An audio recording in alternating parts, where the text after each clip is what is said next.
Rossiya erkin kurash tarixining yorqin yulduzi, gilamdagi jasorat bilan hamma yuraklarni zabt etgan kurashchi Besik Kuduxov 1986-yil Gruziyaning Lelingorskiy tumanida tug'ildi. Keyinchalik uning oilasi Beslanga ko'chib o'tdi. U yerda birinchi maktabni tamomladi. Atigi 9 yoshda sportga qadam qo'ydi. Kurashning barcha yo'llarini sinadi, lekin yuragi oxiri erkin kurashni tanladi. Uning hayot yo'lini yorita olgan ustoz Valentin Andreyevich edi. Besik uchun sport bu nafaqat g'alaba, balki tinimsiz mehnat, ter va iroda edi. Har bir mashg'ulot, har bir tomchi ter uni yanada kuchliroq qildi. Har bir g'alaba nafaqat medal, balki umr davomida qilingan mehnatning mevasi edi. 2003-yil yoshlar o'rtasida Yevropa chempionati oltin. 2005-yil Rossiya terma jamoasiga qo'shildi va o'smirlar o'rtasida jahon chempionati oltin. 2006-yil Rossiya chempioni bo'ldi. Jahon chempionatida kumush medalni qo'lga kiritdi. 2007-yil Ivan Yargin Grand Prixsi, Yevropa chempionati va jahon chempionati oltin. Shuningdek, amaldagi UFC va Olimpiya chempioni Genri Sehudovni mag'lub etdi.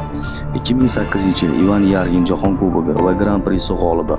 Pekin Olimpiadasi bronza medali sohibi bo'ldi. 2009-yil Rossiya va jahon chempionati oltin, jahon kubogida jamoaviy bronza. 2010-2011-yillarda ketma-ket 2 yil Rossiya va jahon chempionatida chempion bo'ldi. Jahon kubogida oltin. 60 kg vazn toifasida so'zsiz jahon yetakchisi edi. 2012-yil 5-marta Rossiya chempioni, London Olimpiadasi finalchisi, kumush. Besikning har bir g'alabasi yurakdagi intilish, kuch va tinmay ter to'kishning natijasi edi. Kurash uning hayotining qoni, har bir raqibi esa ustozlari saboqlari bilan uyg'unlashgan dars edi. Lekin hayot ham kurashdek. Oldindan hech narsa ma'lum emas. 2013-yil 29-dekabr Armavir yaqinidagi federal avtomagistralda avtohalokat yuz berdi va Besik bizni tark etdi. U 27 yoshda hayotining eng so'nggi kurashini o'tkazdi, ammo uning ruhiy kuchi, tinimsiz mehnati va g'alabalardagi jasorati abadiy qoldi. Besik Kuduxov bizga shuni o'rgatadi: hayotda har bir raqibni yengish mumkin, agar yuragingiz mehnat, iroda va fidoyilik bilan to'lsa.